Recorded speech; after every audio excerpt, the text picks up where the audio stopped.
All right, everyone. I think we're going to go ahead and get ready to go. We'll get started right on time for those of you that are signed on. We have quite a few other people that are signed on, but we're also recording.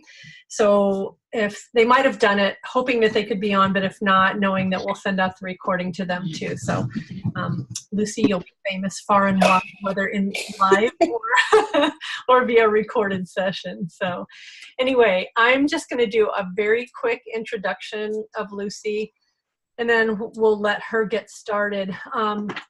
She did say she is fine, folks, to have you ask questions as she's sharing information.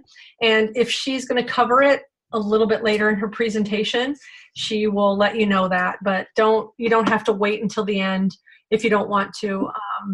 You can also, if you'd like to, you can write in the chat box, and I will take notes. And then if we do get to the end of the presentation, we can go that way too. So we are really excited. I'm really excited to have Lucie back again. We were just talking about this 6 years ago. She came to Iowa to share about the beginning of Locally Laid. And now she's got a little bit longer bio. She's a writer, a marketer, and a reluctant farmer, she says. She and her husband co-own Locally Laid Egg Company, a farm that provides pasture-raised eggs in northern Minnesota. She's the author of the award-winning nonfiction, Locally Laid, about the family's pratfall into farming and the stressed economics of middle agriculture. So with that, Lucie, I'm going to welcome you. Thank you so much for joining us, and I look forward to the information you're going to share with us. Welcome. Oh, thanks. I love talking about branding and marketing for farmers because it's someplace where I see people take some of these things and make differences with their brands, and that makes me excited. So I'll just start off here. Here's a picture of our farm, the Locally Laid Egg Company in Renshaw, Minnesota. As you see, we have pasture-raised chickens out here. We're way up north in Duluth, and so there was nobody else in this marketplace. The niche was wide open, and for really good reason. It's very, very difficult to work in the kind of climates we do, but there's a lot of good reasons for us to try. So when you sell a book, you do not get to pick your own subtitle. So anyway, so I have this book called Locally Laid, and I often tell folks that it is nothing to do with like an adult website, because I get a lot of that. It's really, someone just popped in right on adult website. But there's nothing about opening a poultry farm that is considered as a marital aid. So things I want to talk about is, excuse me, if you look at the top of the screen, it has our little icon for Locally Laid. So I'm going to tell a few humiliating stories about our business so you can feel better about yourselves. We'll talk a bit about branding, social media, talk a little bit about target marketing, and about traditional media and getting into newspapers. So when you sell your book, this is the subtitle I was given: How We Built a Plucky, Industry-Changing Egg Farm from Scratch, which I think is way too wordy. I wanted to go with How Lucie Learned How to Love Whiskey, because it was a really, really tough journey for us. And if you're wondering why I'm a reluctant farmer, it's this guy, Jason, my husband. This was definitely his midlife crisis farm. And one night back in 2010, we were on a date and we were out to dinner, and he says, I want to talk to you about commercial poultry. And it just totally ruined our whole night. He wanted to talk to me about cage systems, which, it's really a typical egg, and there are a lot of birds in small cages. They eat from a conveyor belt. They lay eggs. They are conveyed out to a processing plant, and it's highly efficient. And that's how you can end up with eggs that, oh my gosh, sometimes you see eggs that are 60 cents a dozen. all I can do to keep from driving my logoed Subaru through the plate glass window of Quick Trip. He also talked about cage-free systems, which I think is a nicer alternative for the birds than a cage system. But as you can see, they're kind of all just in one big cage. Or I like to say it's kind of like they're living in a casino because they have no idea what time of day it is or what season it is. They're just in their space.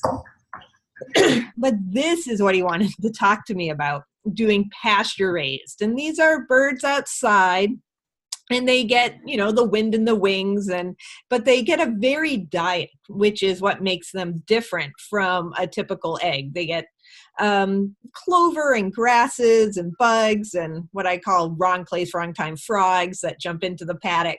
All of that ends up being part of their diet. I don't know. If you can mute your line, unless you're asking a question, that would be great. Thank you. But a lot of stuff happened, and Jason was just utterly rendered uncubicable, meaning he was never going back into a cubicle. And I was clear that if we were going to move forward, I wanted him to have a business plan. I want to take some farm classes.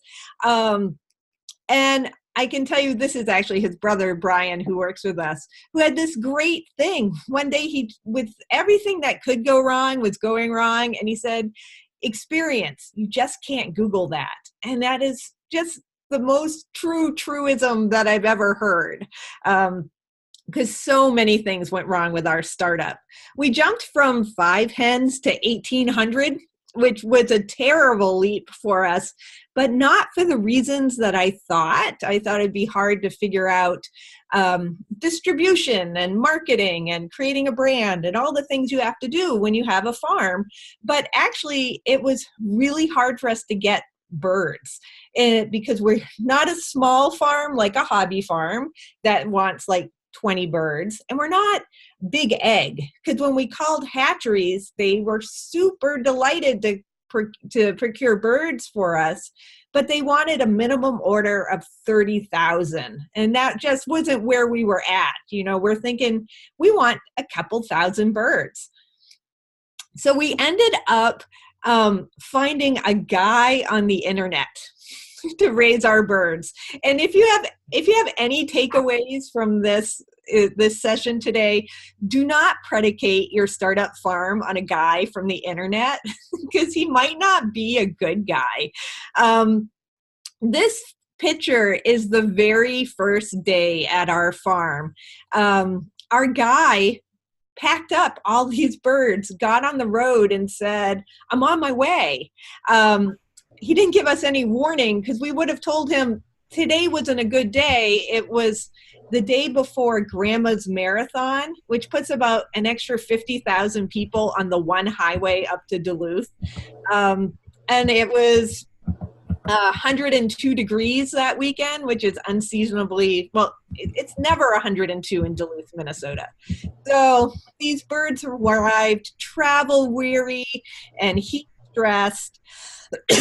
But waiting for them to go in, was exciting because I wanted to see what it looked to have like 1,000 birds put themselves to bed and roost. And it's getting darker and it's getting darker. And then it's just dark. And these birds did not go in. And it took a while for me to figure out that they didn't put themselves to bed and roost and weren't responding to sunset, because until that day, they had never seen the sun. So this is what happens when you're in this middle zone of agriculture and you don't have any of the supportive infrastructure around it. So all these stories are to tell you that no matter what project you're working on, you're probably doing better than we are in our beginning year. So here are the birds, by the way, clearly not roosting where they should be roosting. It did eventually work out. Jason would, for 3 weeks, would wait for the sun to set, which in June in Duluth is about 10 p.m. and put on a headlamp and put those birds on the roost one by one by one until they rewired their little poultry brains and they figured out how to be chickens. So hopefully your livestock knows how to be livestock and your produce knows how to grow. So clearly it wasn't a good start for us, and we nearly didn't make it. And a lot of times people say, your marketing saved you. And while it sounds rather pedantic, I want to say, actually, that's not true. It was our branding. And, what's the difference? Why does it matter?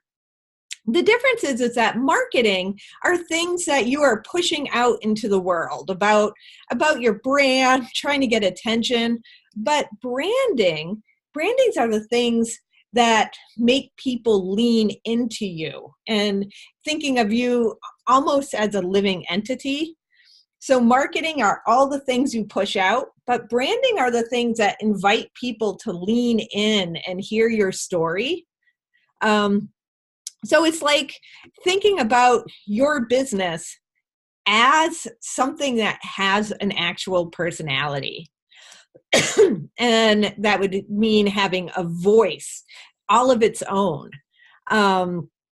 Because when you do think of your farm or business that way, you can get people to have strong emotions about your brand.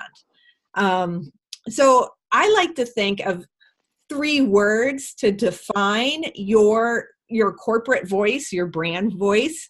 So for Lola, all our chickens are named Lola because it's short for locally, short for laid, and she's our spokeshen. So for Lola, she is like sassy and she's fun, but she's humble. She doesn't tear down other brands or other food systems, really. She just tries to find ways for you to figure out on your own what's the best decision. So in your notes, I would say, because when I do these talks, I want people to be able to walk away with things they can do tomorrow, as well as some bigger, higher level ideas. So tomorrow, if you can think of these 3 words that really define your brand voice, that's a really good start. It used to be that you just needed a good product and it would sell itself. I would like to say that now that's just not true. There is an excellent TED Talk. So you can just look this up. It's 18 minutes. It's called Start With Why. Simon Sinek does this thoroughly entertaining talk about his vision of branding. And I have to say it's genius. Some highlights are, he says, people aren't buying what you do, it's why you do it. And it sounds a little bit like he's talking like Yoda, but one concrete example I can give you, I have a legion of non-egg eating vegans out there who wear my t-shirts, our Get Locally Laid t-shirts. And it's not because they're buying my product. It's because they really respect that we care about proper livestock care, and they can groove on that even though they're not going to buy my product, because they literally don't buy what I do, but they do buy why we're in this business. So that is something to think about. Do watch the 18-minute video. I promise you it's entertaining.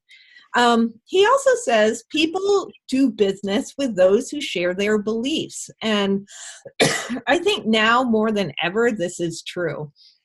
It's almost like we want to wear these brands like we're race car drivers. There's Duluth Coffee Company that I'm a big fan of, Bent Paddle Brewing. I really, really like my Subaru, and it could be because I live on this incredible precipice. But we all have these brands that kind of define who we are, for better or worse.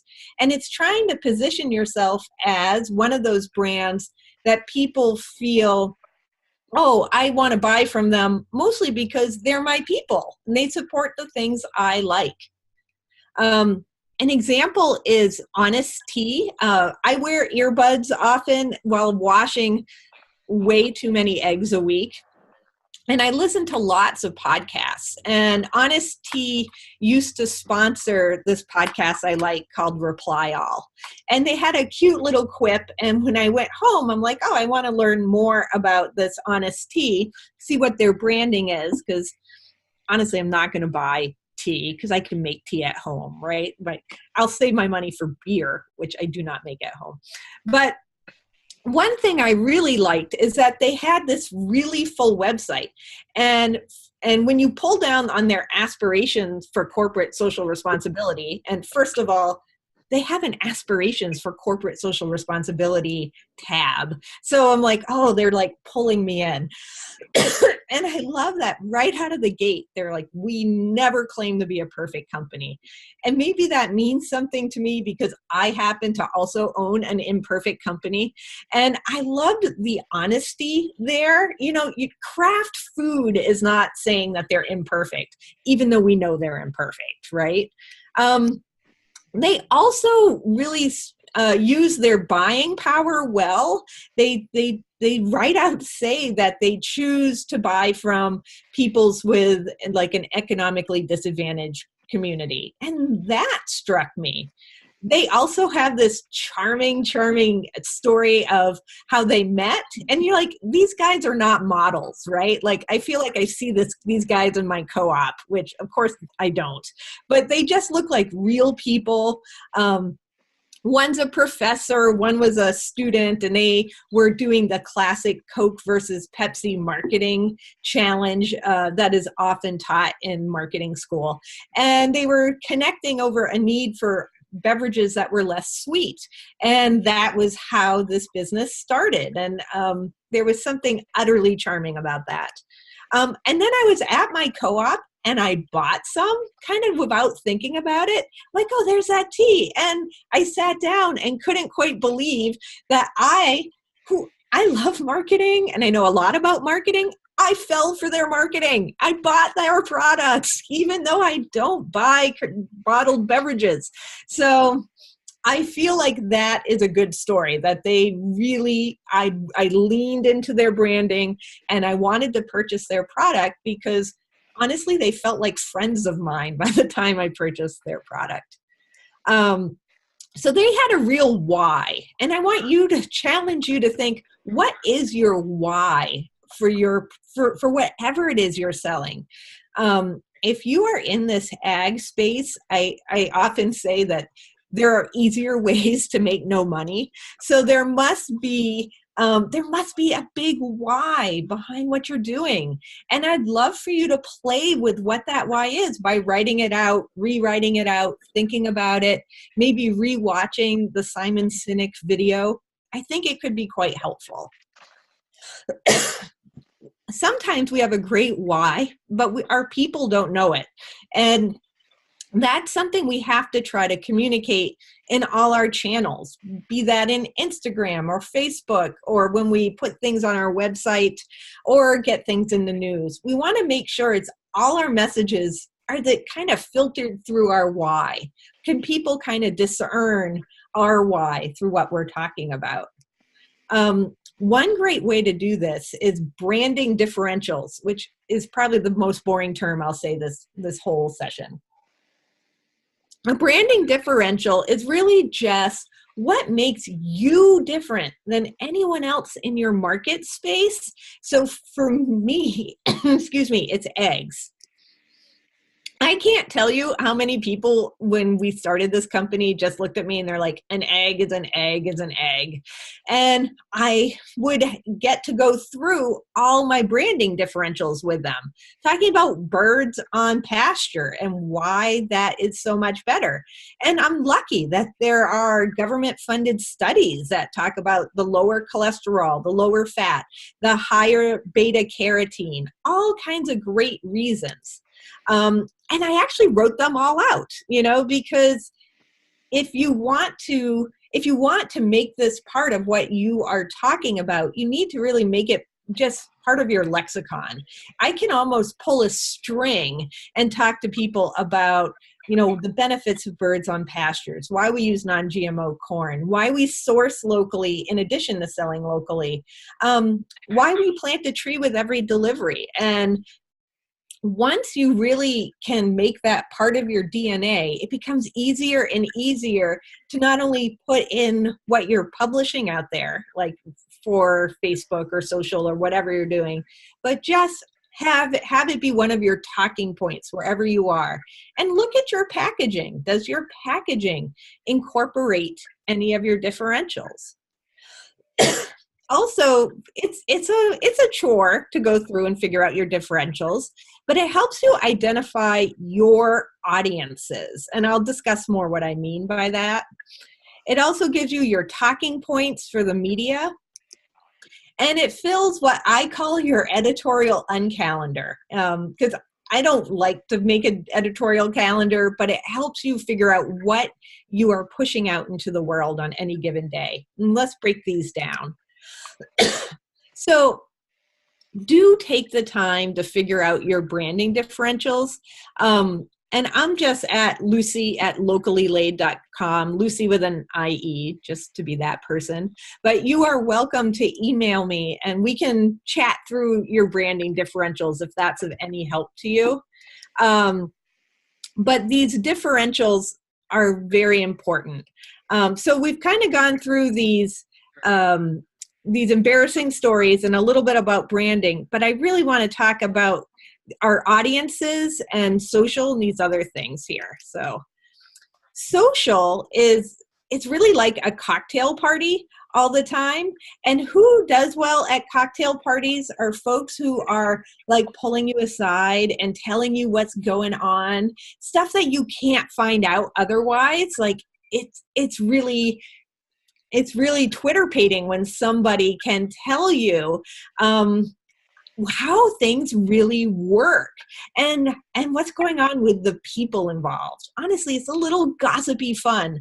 What doesn't do well is with people trying to invite you into their multi-level marketing scheme where they're trying to sell you something at a party. Those people don't ever do that well.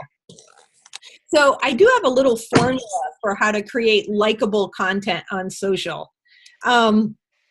It's about sharing a little romance and looking good and providing some trust, which probably would work well also for an online profile, but you're on your own for that.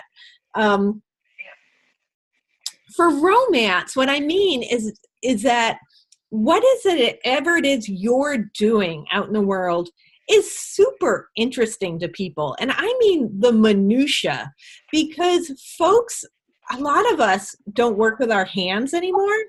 And folks are really interested in people who do.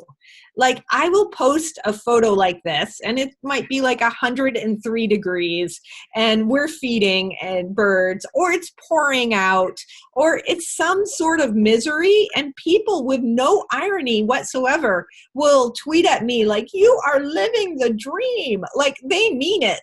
And I let them enjoy that dream a little bit. People love seeing you doing something. They like to see you working. They like to see your gear. On the left is our 1952 egg washer, the Aqua Magic 5. People love that thing. It could have its own Facebook page.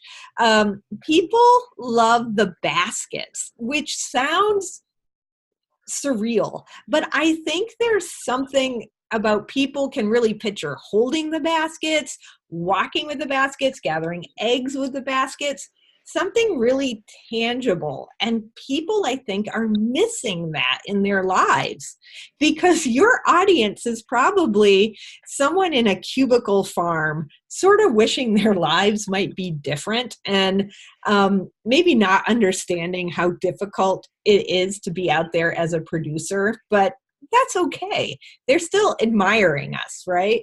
I like to joke that every industry has a money shot. Like for me, I have to post about chickens often. And if I don't have poultry on my Instagram or on my Facebook, or if I haven't tweeted about them in a while, people will message me because they're concerned about the birds to the point that it's like softcore poultry. They really, really need to see these chickens. And that's good for me. Looking good. Here's another thing that can help you. You can just do tomorrow in 5 minutes. Oftentimes you'll see people will publish posts out there with photos from their farm or workplace, and they don't look that great. So there's a lot of free software out there. PicMonkey is what I use, but there's many of them. Canva, Google Photos, where you don't have to pay to use they stream. You don't even have to download it. But you can take a photo like this, which is okay. Whoops. Which is oh dear, let me get back to there we go. So where it's looking okay, but oh no. But with some cropping, just using that rule of 9, like if you go back to 7th grade art, somebody probably told you at one point that if you put interesting things where the hashes meet, it will compose your photo for you, and then all of a sudden it's a much better picture.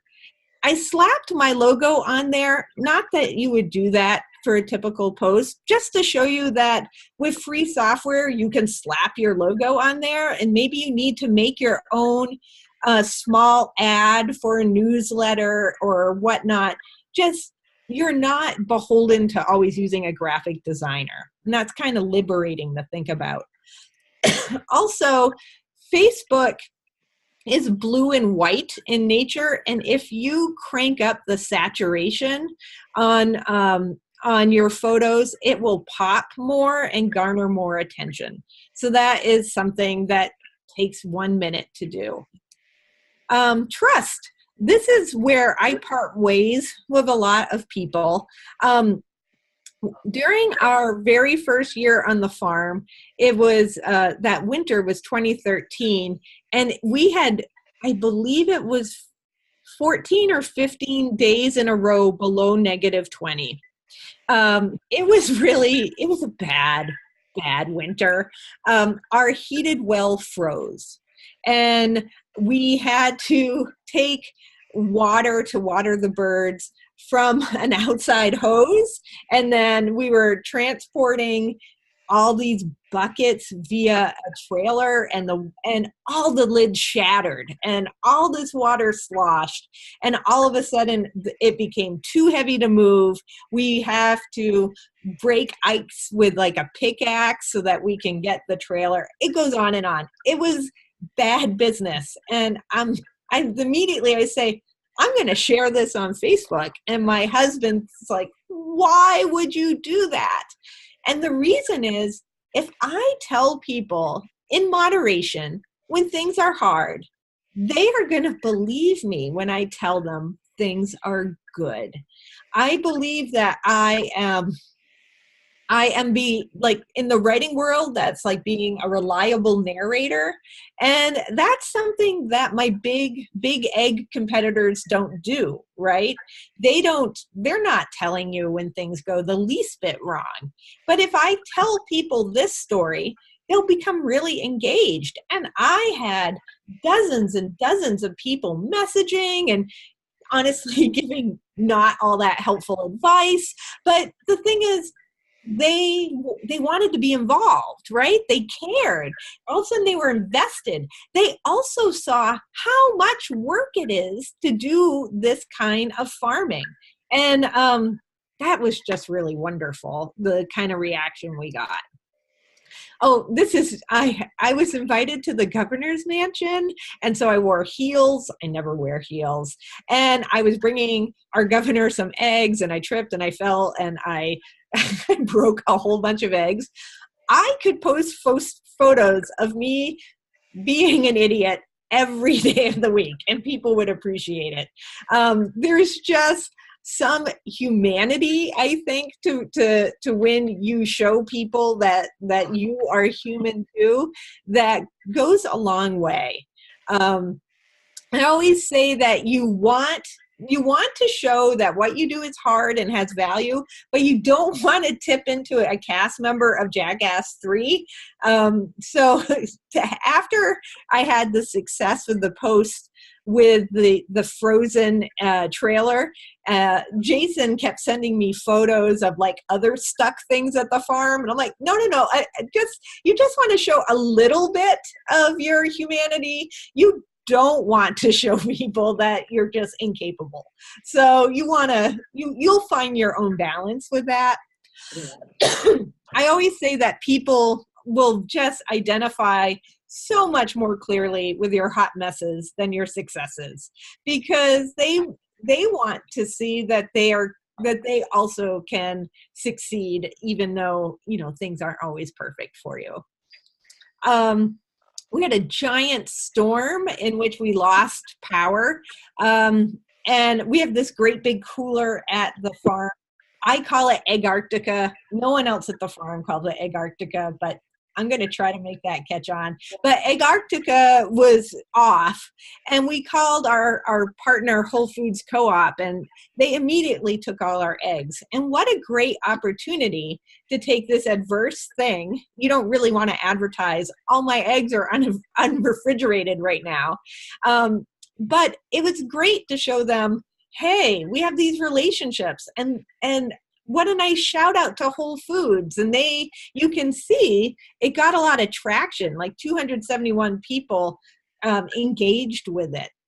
And I know from my folks at Whole Foods Co-op, they got a lot of atta-gals for that. And that's a win-win right there. Another lovable organization that recently did this last year was the CIA. There was this series, it was on the front page of both the New York Times and the Washington Post. They sent out a press release that Lulu, the explosive smelling dog, she quit. She just washed out of the program. I challenge you to find a sadder looking dog. She's in training to be this working girl, and she's just not having it. And this thing went viral. And while telling the story of Lulu, the dog that washed out, I also read about all the great things the CIA is doing to keep me safe.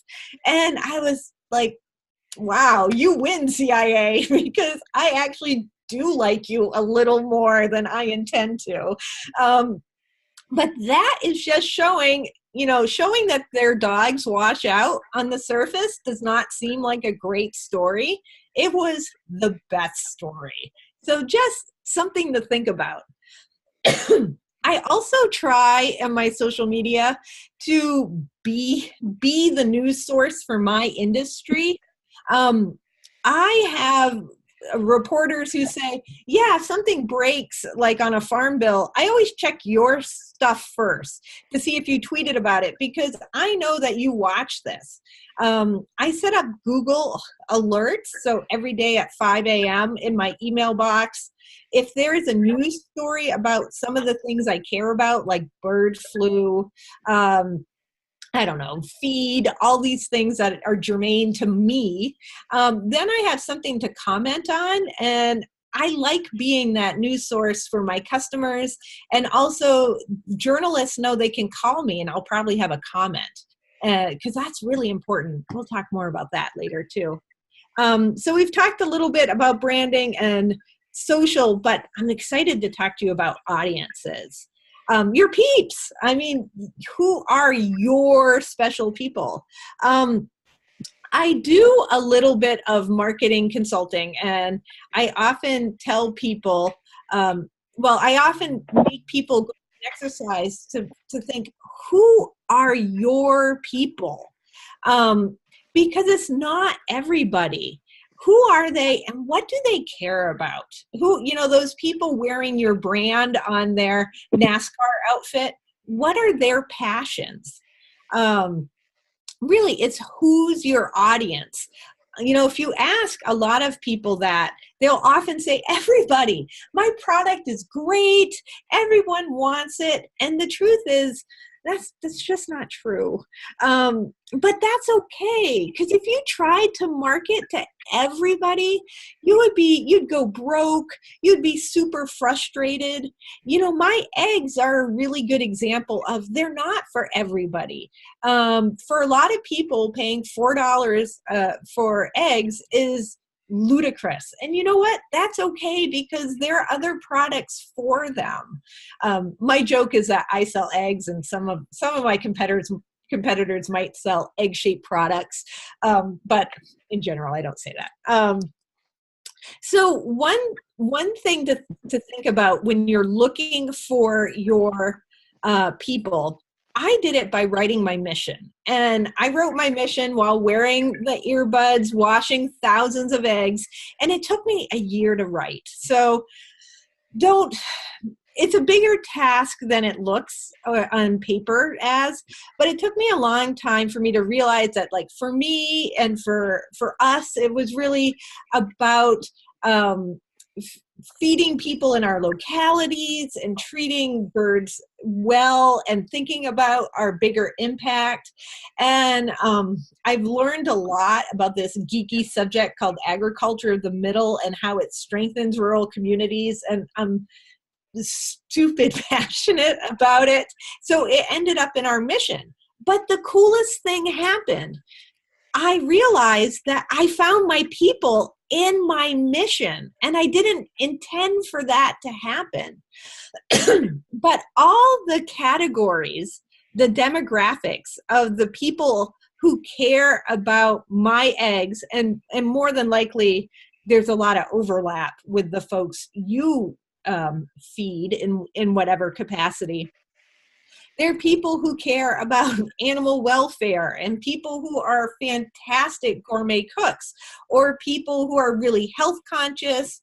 There are folks who just really care about supporting local businesses, environmentalists. There's this folks called farmies. I didn't know what a farmie was. There are folks who are super passionate about farms, even though they might not have ever visited one. And that's okay. Like, I need them too. People who are playful consumers who will text me or message me that they bought my eggs because they thought the carton was funny, but then they got home and they're like, these are really good eggs. So that's fun. And chicken fans who kind of border onto chicken fanatics, those are my people too. But the good news, you know, it takes effort to come up with this list, but it's so useful. I have this printed out and laminated by my little office desk, and it helps me with everything I write. I like to say it's my recipe for editorial uncalendaring.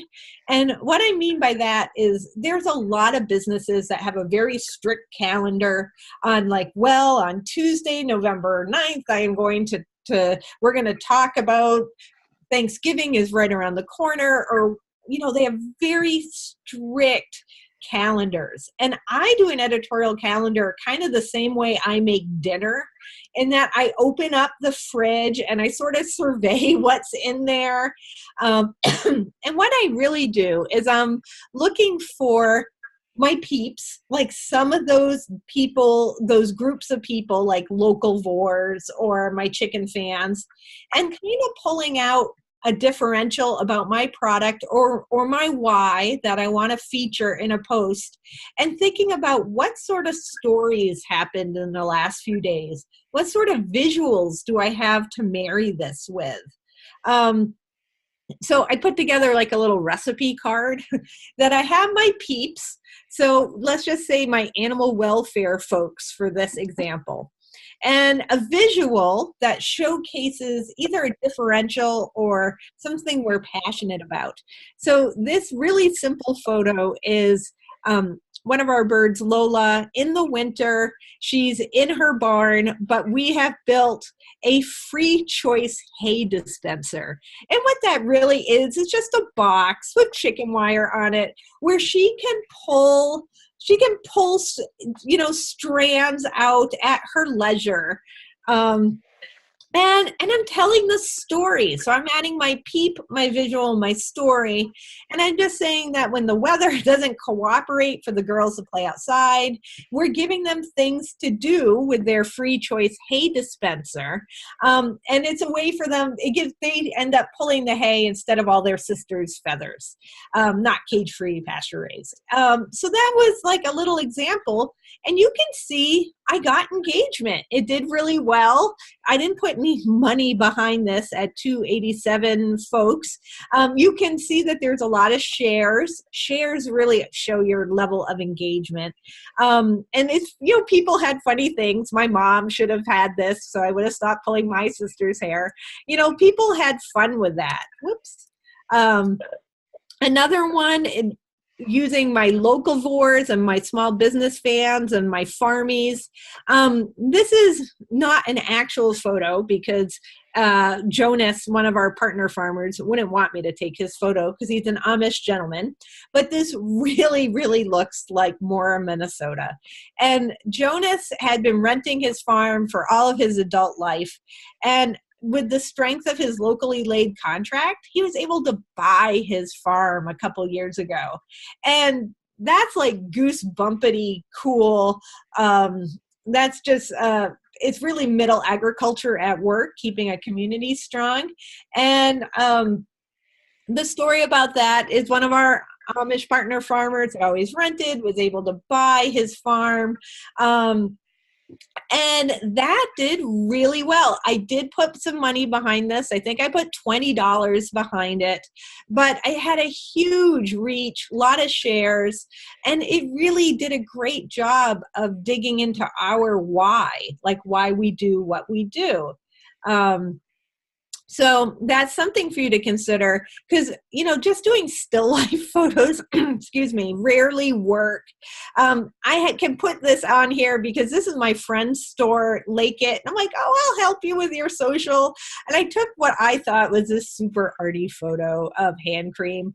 And then it did super poorly.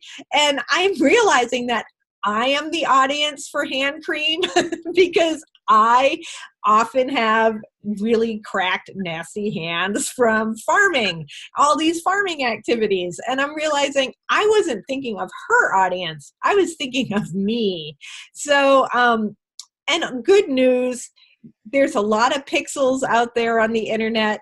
You can make mistakes and recover. Like her business is flourishing. I didn't ruin everything, but it's just to show you that even people who do this all the time and can be pretty good at this, oh my gosh, the mistakes or the things that just fail all the time. So let yourself fail and just make a note of what is singing to your peeps and what clearly is not. So Facebook used to be pretty awesome. It's less awesome these days. You might not know that it only shows organically to 3% of your fan base. So meaning that 97% of the folks that you've worked so hard to entice to like your business do not see your post unless they happen to surf over to your page. Yeah, that is a bummer. And the good news is that you don't have to spend much on Facebook to get a decent reach. Also, you get to target. You can target just your zip code. You can, for food products, I hate to sound biased in a gender way, but really it's still women. Data shows that it's still women who kind of control the pantry. So it's more important to let them know. Some psychographics, which is just a fancy way of saying interest.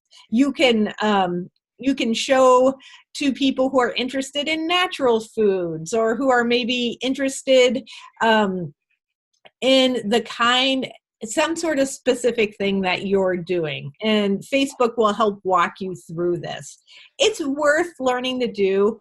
I read blogs on it. So there are a lot of blogs out there that can walk you through this. It changes probably every 4 to 6 weeks, so it's worth keeping up on. Facebook Live, you've probably seen that there's this little a film icon that you can use, and you're thinking, why on earth would I do Facebook Live? Because really the optimum amount of time is 8 long minutes of showcasing something that's going on with your food entity. But the reason you might want to is that it pushes out organically to a whole lot more of people who are interested in what you're doing. So if you're having an event, if you are having a big sale, if you're doing some sort of fun thing at your place of business, it really is probably worth it. We also do berries at our farm, and we call that entity Farm Lola. This is my husband, Jason, in the middle of a Facebook Live, essentially begging people to come out to the pick your own portion of our berries, because it was a particularly good year. We had like a 60% increase in yield, and we were desperate to get all this great fruit off the field. He had a whole legion of women commenting on his hair, which was interesting and fun. So you end up with some different kinds of engagement. I just want you to know that everything, this keeps changing with social, and things that worked, a few months ago, suddenly you don't get the same kind of reach. It's not you, it's the algorithm. Don't feel bad, but you just have to make notes of what is working and what isn't. What's kind of funny is that I snapped this photo. It was the end of the day. I was tired. I wrote, "There's nothing like summer." So obviously I didn't put any thought into this post, but organically 135 people liked this post. This guy with no shirt had to show me his chicken. We went back and forth. It got a lot of engagement, but then I worked hours on this blog, which I thought was super clever. This cocktail party primer, all poultry edition. It was right before Thanksgiving.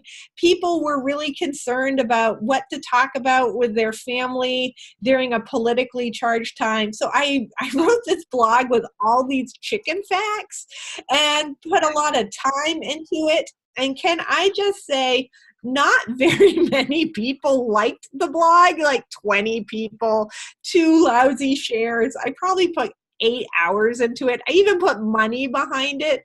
So just to say that it's not always the amount of effort that goes into it. I then shared this French farmers pose for hot calendar last year. Look at the freaking engagement on that. This post took me 30 seconds. I had 120 shares. So there's a wide range of what is success out there for your brand. So we've talked about some target marketing and audience. Now we're going to talk about getting your business entity into the media. And to me, this is the most powerful thing that you can walk away with today. I would love to see clips in the future that you forward me and say, like, I got my business in the newspaper. And I want to show you how. So traditional media. This is my super dated Monty Python reference. It's really not as dead as people think it is. A lot of times people are like, oh no, it's all about the social. And social is great.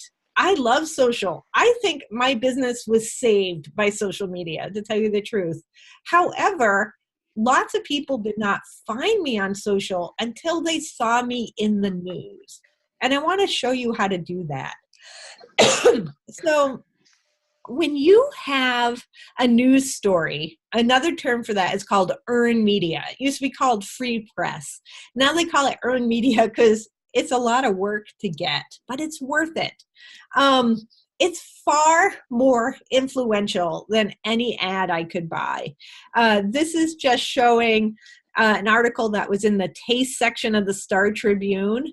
The reach on that was amazing. It was years ago, but you get so much more trust out of it, and it's just it can be a real game changer.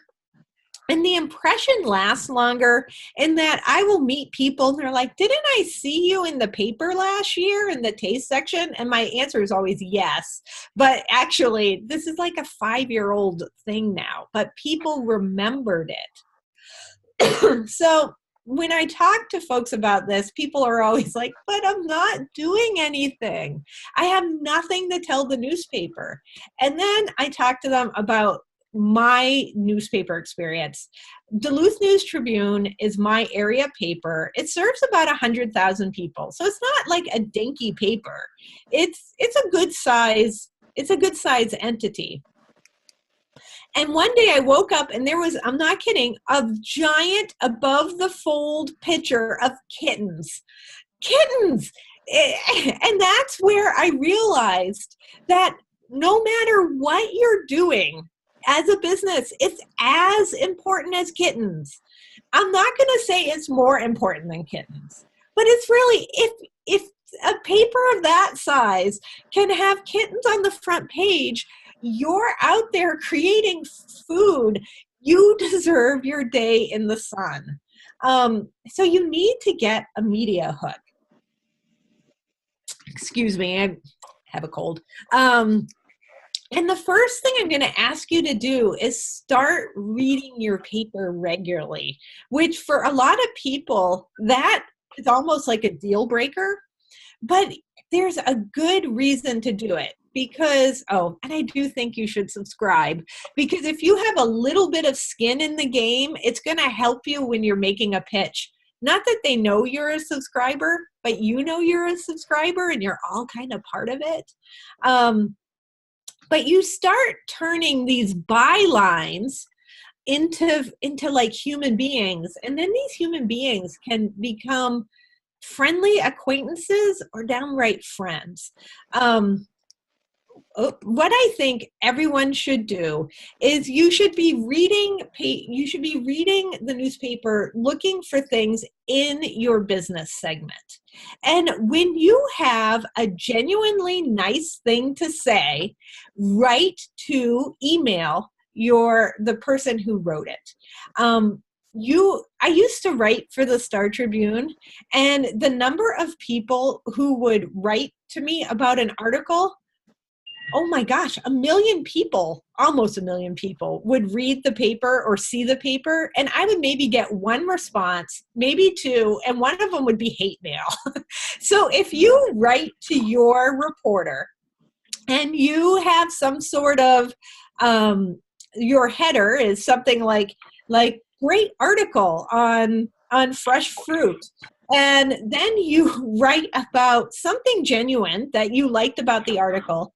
And then the next paragraph is, I happen to work in this industry. I would love to meet you for coffee to talk to you about my industry. You would be shocked at how often that journalist is going to say yes. And then you are in their digital equivalent of a Rolodex. And then they start thinking of you as someone they can talk to when they have a story. Better yet, they will see you in their email box again, and they'll probably open your email or they'll take your call. This is such an easy yet important thing to do, because the newsroom is not what it used to be. In the 80s, it was a bustling place with like 60 people all running around having specific beats that they covered.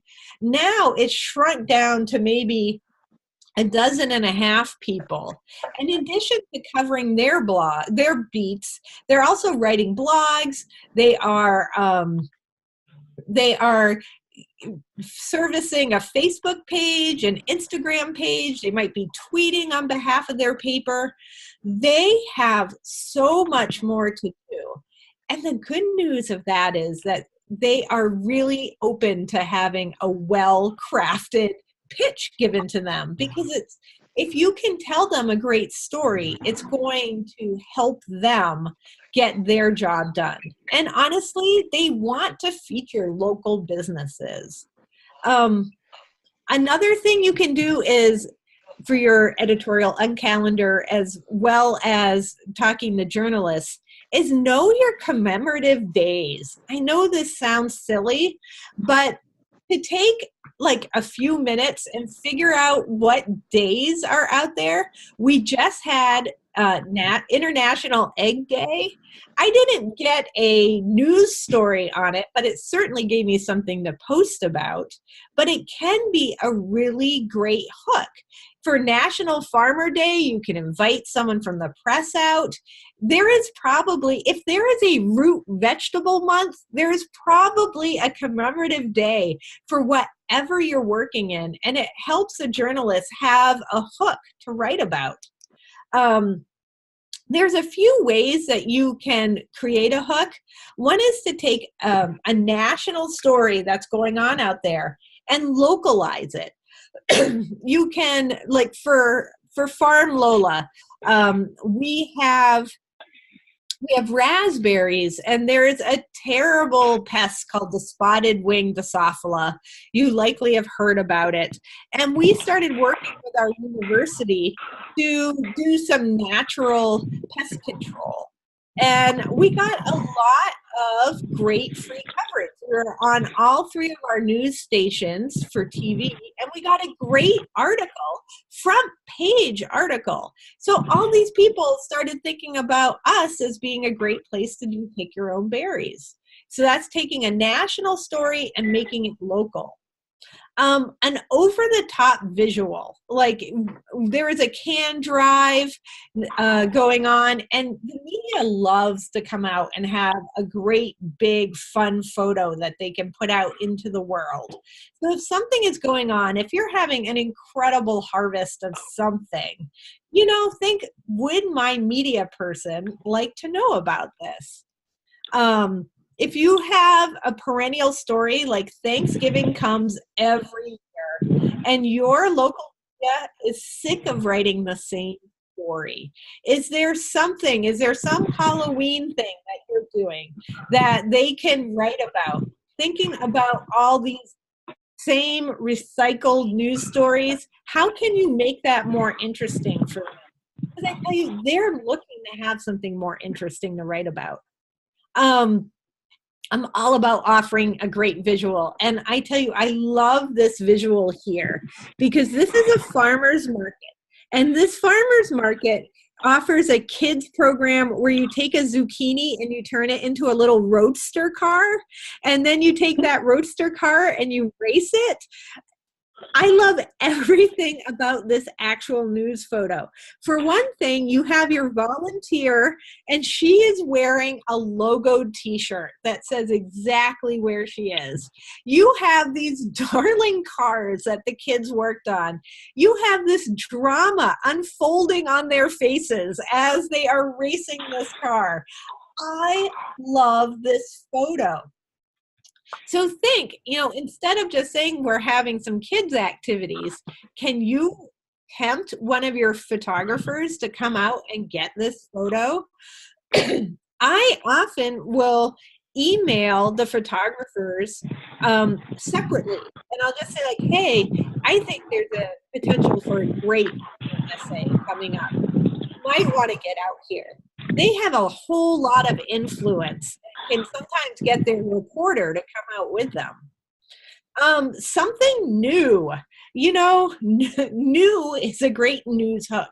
So if you're offering some sort of new product or new program, you could probably get folks to come out. At the produce part of our farm, we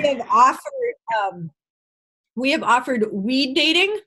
And weed dating has nothing to do with marijuana, but it is, we did this fun thing where people could meet someone they might be interested in dating while weeding. And we got a news story, folks came out. It was another impression for people to remember that we did produce. It was fun. So when I'm pitching a story, I'm always thinking visually. If you think about that little zucchini roadster race that you saw, that's an excellent visual. And I'm always trying to think, what are the visuals? I like to put geeky stats, which I take 6 minutes from Google to find, and embed that in my little press release. Again, thinking of that weary reporter trying to get all the information. I like to embed a stat and a link for them to go to. They might not use my stat, but then all of a sudden they realize, oh, there are all these stats out there.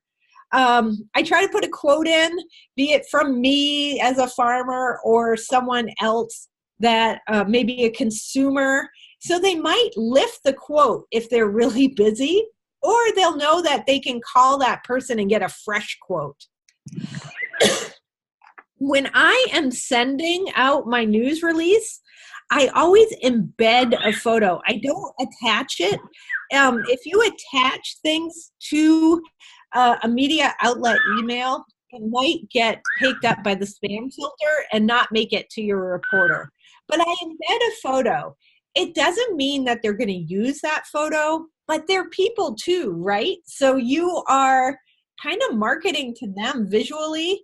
You're letting them know that there are going to be visual things for them to come photograph or use as B-roll. B-roll is when you're watching local news and, you know, the reporter is talking, and then they move to a video of something happening. That's the B-roll. So you're always thinking, what would be good B-roll for my business? Here's an example. One of the farms in our neighborhood, they were doing a Kickstarter for a root cellar, like not any root cellar, like a root cellar. And they knew the media wouldn't want to drive way out to a rural region. So they had it at a restaurant that features their food in the back room. And so a media alert means like there's going to be a press event. So you have your location, you have someone to call. Johnny is the actual farmer. And I've embedded some photos just so they know like there would be fun optics. Said it was for immediate release. I let them know there would be something for them to see, that there would be a little miniature root cellar for them to photograph, to talk to the CSA members, taste the famous carrots. I had some stats, I had a quote, and this was a highly successful event. It had the newspaper, all 3 of our stations, the radio covered it. And you know what? None of this is brain surgery. Like, you can do this. And it was amazing what it did, not just for their campaign, but it was a nice reminder to people that their CSA existed. Because we need to keep our businesses top of mind with people. So in general, if I have an event coming out, I want to send it like a month out, this release, and then I email it the week of, and then I send it to the general like news at your outlet, like DuluthNewsTribune.com. And then I also send it to the people I have befriended in the industry over there. I'd send it again a week out to remind them. And the day of the event, I call, which I often have interns who are in their 20s and they're appalled that I'm going to make them use the phone. But it's so useful because everywhere across the United States at about 8 o'clock, is a news meeting where they get all the journalists together and they look through news releases and they look through, AP bulletins, or someone's been listening to the scanner, whatever. They're figuring out what they're going to cover. And I always do a courtesy call. It's something like, hey, hi, this is Lucie. I sent out a news release and I'm just doing a courtesy call to make sure you got it. And sometimes, even though I sent it out 4 weeks ago, I sent it out last week, I sent it out that day, they still don't have it. So I'm like, oh, no problem. I'll send it again. And so I call at about 7:30 in the morning. And these people are super nice. Don't feel intimidated. They actually do think of it as a courtesy. I don't want you to miss this. It doesn't mean that 100% they'll cover it, but if they don't talk about it in that meeting, 100% they're not covering it. So it's worth doing. So we've gone through all of these things, and I have just a few more humiliating / marketing related stories to tell you about Locally Laid. A couple years ago, we were in a contest. It was called Intuit Small Business Big Game. Intuit makes QuickBooks, which is a really typical software that you can use to do your accounting. I joined this contest not because I thought we were going to win the prize of a Super Bowl ad. I did it because Intuit was giving out 2 free weeks of QuickBooks software, and I totally wanted to try that software before we sunk a lot of money into it. So I entered the contest. I had to write an essay about who we were, what we did, and I slapped up my logo, and I didn't think about it again because I had to go play with my new software. Jason, my husband's way more competitive than I am. And he's like, I think we are doing really well in this contest because when I put it into Google, we're coming up as number 2. And I made fun of him and told him he had poisoned the Googler by putting it in too many times. We were indexing at number 2 because he broke our computer, and honestly, that wasn't what was going on. I told him I'd go to a untainted computer out in the world, and that way he would know we weren't doing that well and stop pestering me about it. And I snapped this picture because indeed we were indexing as number 2, and you can see we're behind NORML, the national organization to legalize marijuana. So we were doing really well. And I got super excited because suddenly we were almost as popular as pot, and I needed to showcase on this. So we started a Vote Lola campaign that I reserved the URL, Vote Lola, which directed to the voting site. We put together a little poster, book-size poster, just asking people to click vote. It was one of those annoying click voting every day contests. But all of a sudden, friends of ours were putting VoteLola.com onto their marquees, but then it spread to people we had no relationship to at all. We had well over a dozen Vote Lola marquees going on around our city. We had lawn signs. We had a Get Out the Click rally. We did a Peep Your About 5 Ride. minutes, Avery, and then we got to get going, okay? Avery? Is someone talking to me? I think I have a little time, don't I, Lynn? Oh, well, I'm going to keep going. You, Lucie, but if you have time, there is a question, and then to let people ask a few questions too. So yeah, I'll finish this up, and because of the magic of the internet, it went global. To keep the media interested, we kept dropping these really fun videos. They're on our YouTube channel today. This is Lola the chicken. She was driving my minivan and swerving because she was tweeting and driving. The glory of this was that the news media, who weren't going to come out to Renshaw, Minnesota to cover this, would use this as B-roll and then talk about the contest. So it garnered a ton of excitement. And we did not win this contest, but we did come in second out of 15,000 companies. And the really good news is that I got to talk all the time about geeky agricultural economics and how it's important to shop local. And that was really, really great. We got 1.2 billion earned media impressions during that time. And that made the difference between getting into some distributors and not. So it really made this huge difference. But this might be a great time if someone has a question. I do there's one on the chat, and I'll read it to you, and you can look at it too, but I'll read it so everybody can hear it. This is from another Lynn. She says, how do you choose what to focus on or do yourself versus what you would hire someone else to do, like your interns or a virtual assistant? I'm assuming this is marketing related. Let's see. Well, the interns are really not for Locally Laid. They're for my other marketing job that I do at the University of Minnesota.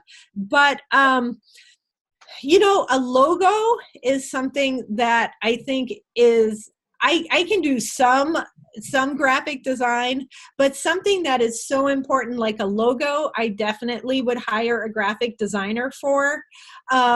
And it depends on how big of a campaign I would be doing to see if I would have someone do any ads for me.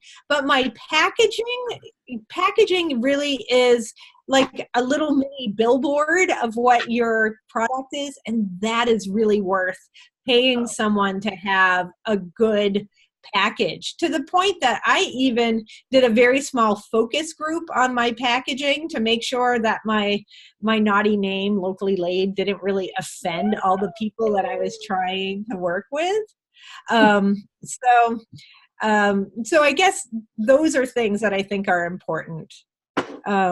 Did someone else have a question? I thought I saw a hand, but maybe I didn't. And I would say, yeah, just go ahead and pop in and unmute yourself and ask your question. Unmuting will be very helpful. So do we still have 15 minutes? We do. It goes till 4:30. We just want to make sure that if people did have questions. The other thing is, Lucie, would you please share your contact information again? So if you don't mind, if people want to try some of your homework suggestions or pick your brain a little bit more. And I totally answer from folks I worked with years ago. They'll be like, I saw you at blah, blah, blah. So I'm Lucie, Lucie, at locallylaid.com. So it's pretty easy. And I'm sure if you get in contact with Lynn, she could pass that on to you too. Yep, and I just put it in the chat box. And Lee, who is our communications director, this is being recorded, so we'll have it on the Iowa State Extension Local Foods page. And you'll be able to have the information on how to contact Lucie there too. And I can keep going until 4:30. Oh, does Guest Farms have a question? Oh yeah, my name is Heather Geese, and we've been doing like Wagyu beef for like 20 years, but we're small farmers and haven't invested a lot of time into marketing or logos or any kind of slogans or kind of gimmicky stuff. We're just kind of, using all the energy just to keep the small farm going, right? Because this is what happens. Yes. Right? Because you're like everybody. You're not just, you know what I mean? Right. You're a lot of hats. You wear a lot of hats, right? You're a multitasker. And when I think about, the niche market, so it's red meat, right? And so we are foodies because you could get people that know if I lived in Chicago or LA, I could throw this stuff out there, and get a mint. But my target audience in the Quad Cities is not necessarily buying into the idea of a prime beef product. Okay, but it's still committed to local, right? Because I ship this, and we want to be a local farm. I don't know, and then it's the whole thing of how do you do a logo for that? You said pay someone for a logo. Because it's a meat-eating audience. People who want to eat red meat. What this would be a good thing for. Let's talk about your differentials. What makes your red meat different than what's on a styrofoam tray covered with saran wrap at the supermarket? Right. I bet there's a lot of differences. Oh, there are a lot of differences. Bring them. Like what would they be? Like, so you would talk about fat content, the marbling of the meat, the tenderness. You would talk about, we have genetic, our beef are non-GMO. They do eat corn. We don't do grass-fed because it doesn't, our value is taste more than it is like grass-fed. So we prefer the taste of corn conditioning. Plus we live in, conditions where it's not really fair to the animals to, just be huge pastures. This is not sustainable for anybody, how America is so privileged to think that we can all eat organic or we can all have grass-fed. Is like, this is not sustainable for any nation, but so then I'm offending people who are So my target audience. Right? You can focus on that taste that comes from the marbling. Has your local taste section in your newspaper done something to you? Well, I haven't asked them yet or built a relationship with them, I think coming into Christmas or the holidays, you could pitch a story about what kind of meals that can be made with this highly tasty, marbled, local, non-GMO, like all your differential meats. Right. Because it feels like that would be huge for exposure for your market. Because I bet your market in the Quad City is there. And are there foodie radio shows that you can get on or podcasts? Because what you do is really special, and you do need to work on talking points that are really careful to your reader, to your audience, right? Because so my audience really is this organic, like grass-fed beef people, but I personally can't morally stand behind that. You know what I mean? Like for the reasons for the farmer. Yeah, that's really the people who are already bought into this idea. But I see what it does to, farmers, small families, and the cattle. Yeah, you don't want to get convince the nation otherwise, Yeah. But it does sound like there's enough overlap. Okay. That you can appeal to what is appealing to them. Like that I'm assuming that you don't finish at a feedlot. No, exactly. No, we're just small, and we just can do what we have. Our land is, what we have, what is before us. We're growing everything that it's a sustainable farm. There's a lot that would be very appealing to that group, and I do feel that that a logo, and it doesn't, talking to a graphic designer, it is amazing how they are trained to bring out what is important to you. It's not like they come and they sketch something in 5 minutes. It's usually a whole afternoon of questions. And then they present some imagery to you.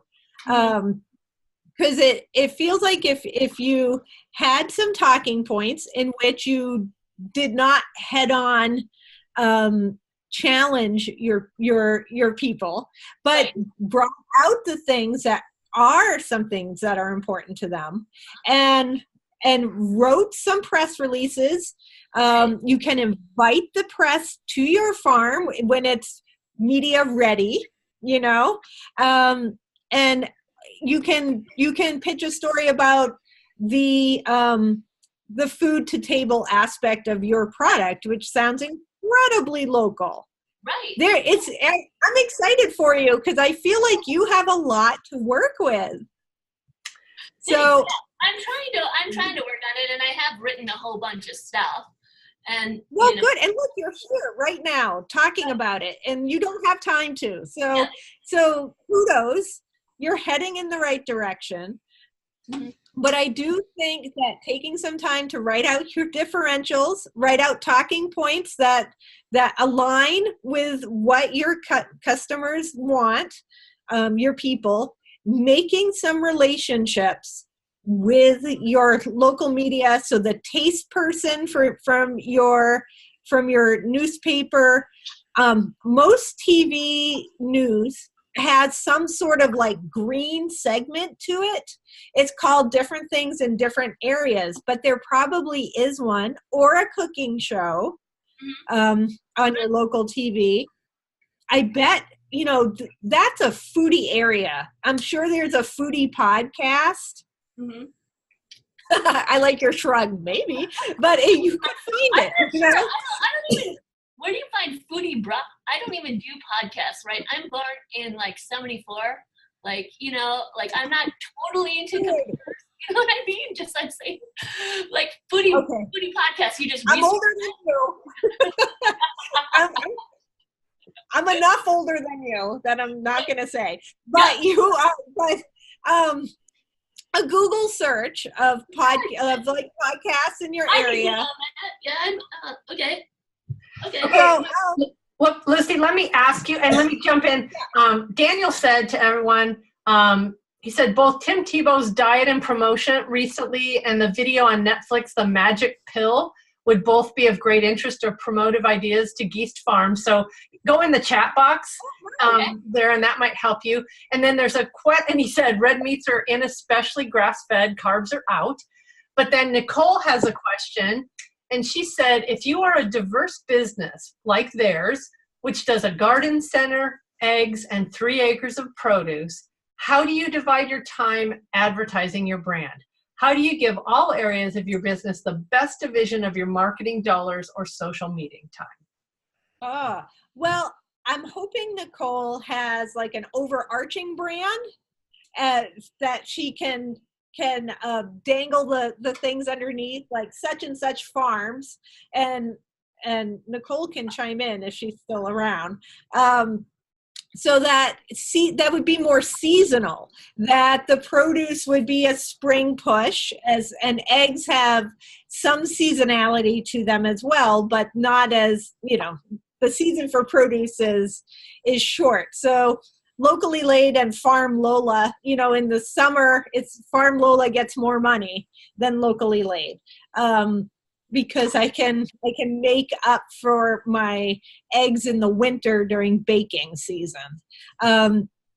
So that's one way to think about it.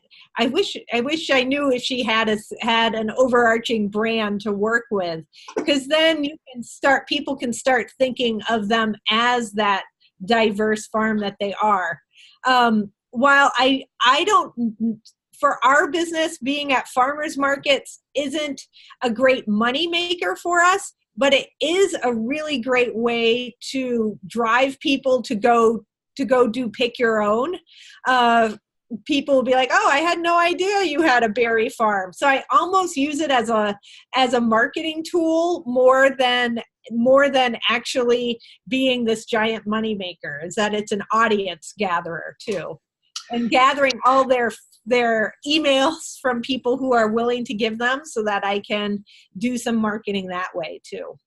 And Nicole, it looks like, did have to step off, but I've got Kristen who actually raised her hand, so I'm going to let her answer. And then Lucie, you can also, if you can multitask, if not, that's fine. But if you can look at the chat box, there are a couple questions in there too after Kristen's done.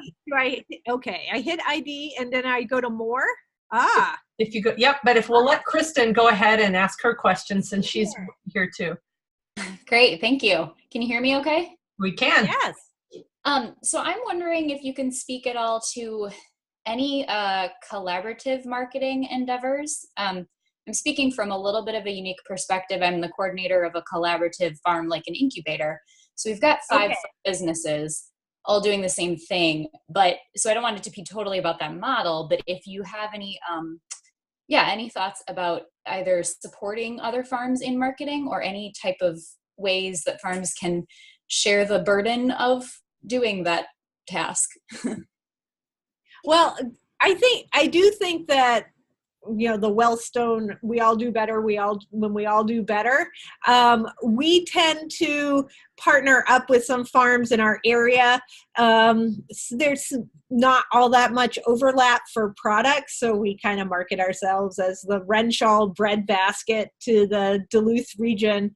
So there are times to have events together, which can be helpful. And you could, if you wanted to create like an overarching brand for your incubator that you can have the other farms underneath, I could see where there is value to that. And yeah, because especially on Facebook, you can do an event. If you did an event together and share that event among all, if they each have a Facebook page, they might not. It's a lot of work to maintain all that. I get that. Right. But that is one way too. I don't have, that's a more unique situation than I'm used to hearing. So I don't have a lot of specificity on that. Okay. Thank you. Yeah. Lynn, do you know if I can answer these after as well, or is this all disappearing? All these great questions. Whoops, Lynn, I think you're muted. I was muted. Thank you. I do think it goes away once we're done, but what I can do is I'm going to try and cut and paste these, and I can send them to you in an email. I think I can copy these, and I'll put them in an email, and then I've got the list of, I'm trying to think if maybe we can have the answers put on our website, because I don't know if I'll be able to connect the initials to the website, but how about if I do that? Yeah, because I think SVDW had a great question about far-reaching Facebook posts. Will they actually increase our sales?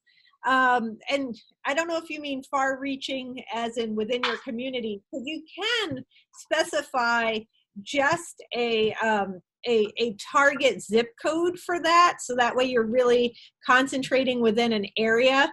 We have had success with it, but I can see the frustration. She talks about how, I think it's a she, that you're expected to answer all these questions for people who don't necessarily buy your products. You can put a responder message like, we're out in the field right now. We'll get back to you within, you can say 48 hours. And I have a lot of stock answers that I will cut and paste in and try to make a little nicer, a little more tailored to people. So I don't try to spend a ton of time, because a lot of times it's the same kind of questions. So. Hey, Lucy, that's my friend Sarah, and she's talking about like a lot of times people are just going on there to argue for their point, and so she's using it as an educational tool more than it is people investing in their product. Yeah, that is really frustrating, because we get a lot of the we round the beaks of our birds, and it actually saves a lot of what I call bird-on-bird violence that happens within the coops.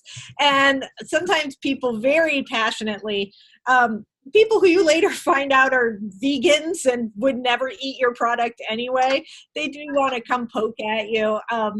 I limit, like I will do one back and forth and then I'm done. So, right, haters are going to hate, man. They're just out there. Oh, true. If somebody's got one more question, that's about what we've got time for. Again, I know some of us are, I'm an introvert who doesn't mind public speaking. So, and by that I mean, sometimes I get done and I'm like, oh, I wish I would have asked her that, or, oh, I thought about that. She's given us a ton of information. And if you want to go back, or if you've written questions, remember, Lucie has made herself available, so you can write to her too. But if there's one more burning question out there before we say goodbye. Daniel, Daniel talked about Iowa Public Television. If you have a minute to talk about that, Daniel, about are there specific shows? I stated about all I know of it, and I haven't watched for a while, but it's pretty amazing to me when you turn on 4 or 5 o'clock in the morning, 5 for sure, before the morning news, before the Iowa Farm Report comes on anyway. Sometimes they have local chefs, local small farms, etc. And I'm also curious, do you take and ship small orders by chance, Lucie, at Locally Laid? Do I ship small orders of eggs? No. Actually, no chickens though. You don't sell chickens at all. Everything's we sell spent hens, like stew hens, but we try to sell those live off the farm because then I don't have to ask you legally what you're going to do with them. Yes. Well, and I don't just know if it's going to end up in a restaurant. Yeah, it's just to be on the same base. I watched a thing on a guy out in California that he claimed here in a few months he's going to ship total farmers group together, but he's going to ship meals with his chickens, to eat everywhere west of the Mississippi. So that's pretty amazing in itself. I'm really glad not to be in that industry. It sounds yeah, and no offense. I just wanted to touch base with what you did offer. Well, I think we do mostly to distributors. We do bring our own to our local co-op, but we are a distributor model. I think it's really important to me to honor everyone's time, including Lucie, who has spoken about nonstop for 90 minutes.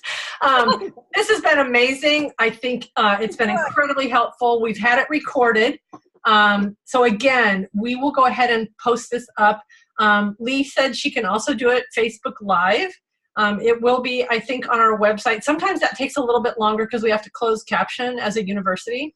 So we'll work on that. On Facebook Live. Holy cow. And again, I'll say it one final time. Lucie's made herself very available, and they've got a very successful business for the audience that they want and are targeting right now. So I would say. Yeah, there is a book, and it's probably in your library. I'm not trying to sell you a book, but it is called Locally Laid by me, and it is our pratfall into agriculture, but I do talk about marketing in there, and there's a lot of geeky stuff about agricultural economics, but it's written in a way so it's digestible. So hopefully, maybe if you ask your library to order it, if they don't have it, they might do that for you. That would be excellent. And Lee said it's not live, but the questions can be in answer on a discussion thread. So, Lucie, thank you so much for joining us, for giving us so much information. Really appreciate this, and you may be hearing from a lot of people. I hope so. But this is really valuable, and again, we'll have this available. Sometimes it takes a little bit, but I will send out, once we have the link, I'll send it to everybody who's signed up. Thank you, everyone, for signing up. Have a great rest of your week, and we'll talk next time we've got another webinar. Thank you. All right. Thanks, Lucie. All right. Have a nice night.